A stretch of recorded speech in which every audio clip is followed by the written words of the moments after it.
of just doing public works in agriculture, maybe they can start building the homes and be paid for that. So we have to be a little creative and a little flexible. There are many schemes under RSVY also which say that you work for yourself, you build your own village, and government pays to it, and you get a rise also. So there are many components which comes with the government scheme. I think they can definitely start off with that. Right. But when we are saying that OXFAM wants to be part of the entire rehabilitation process, because you have already started your work and you sincerely believe that you would love to continue, because I think at halfway nobody would like to stop them. So what is your concrete vision about how you want to take your initiative forward in BTAD? For us, the initiative would just be scaling up of what we do. As I said, for us, our focus is very clear. While people have a lot of needs, we don't want to get into things that we don't know how to do. So we know how to do water and sanitation, and that's what we are doing.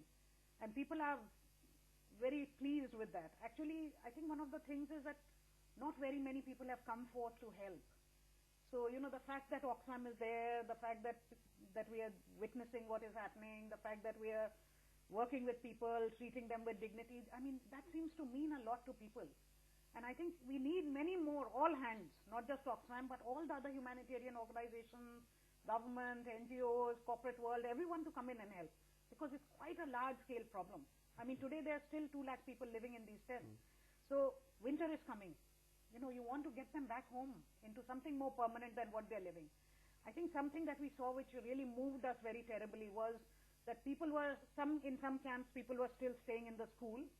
But then they had to make this very difficult trade-off between, should we vacate the school to move into a less pakka shelter, into a more temporary shelter, so that our children can at least start their schooling and they're not, wasting losing months of learning, or do we continue to occupy the schools? And in one camp that we saw, people had just moved out of the school because they wanted their children back in school, and they were living in this field in front with just the tarpaulin sheet and the ground sheet. And because of the rains, unfortunately, there's not one disaster, but so many. It's flooded. Yes. And we saw children just knee-deep in water and everybody just wading around in water, and it was a horrible sight to see. So, I mean, somehow are there not, semi-permanent structures that could be put up much faster? We saw some structures that definitely look better than a tarpaulin sheet, but that's where, the security people were living, which is also important. But maybe mobilize some of that resource to also be doing humanitarian work.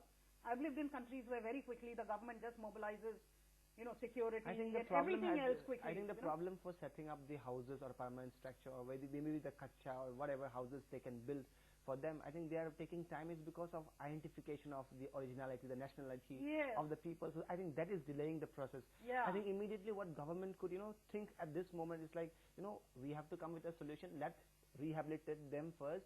Let's give them a house and a shelter to live properly. Then we do the political equation or whatever issues we have to sort out. I think they are not doing that as of now, because they are too much busy with their political game. So at this moment, I think everybody have to come together to tell the government, because government also definitely needs a suggestion. So what will be your personal advice to the government, if you can just talk on that? Well, I think in a way I would agree with you that there are immediate needs that need to be met. People are sitting there filling forms and all of this. That can go on for a long time to verify who had what pattas and what.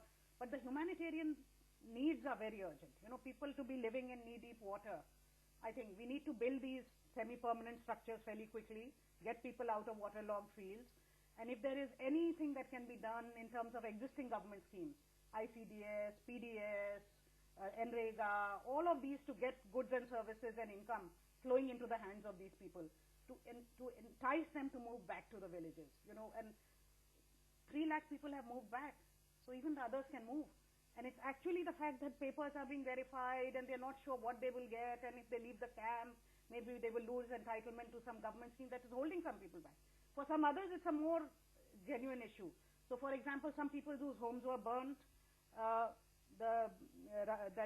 Rajiv Gandhi Awas Yojana, it gives people, they're giving 30,000 rupees plus some tin. Now, people are saying that's not enough. How do we make a house out of that?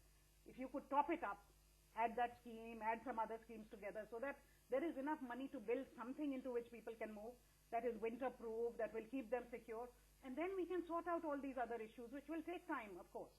I think we'll head in for a small break, but when we come on the other side of the break, I think we will discuss more about the BTAD and the issues and what government and what OXFAM and other organizations can do to to improve or change the living for better in BTAD.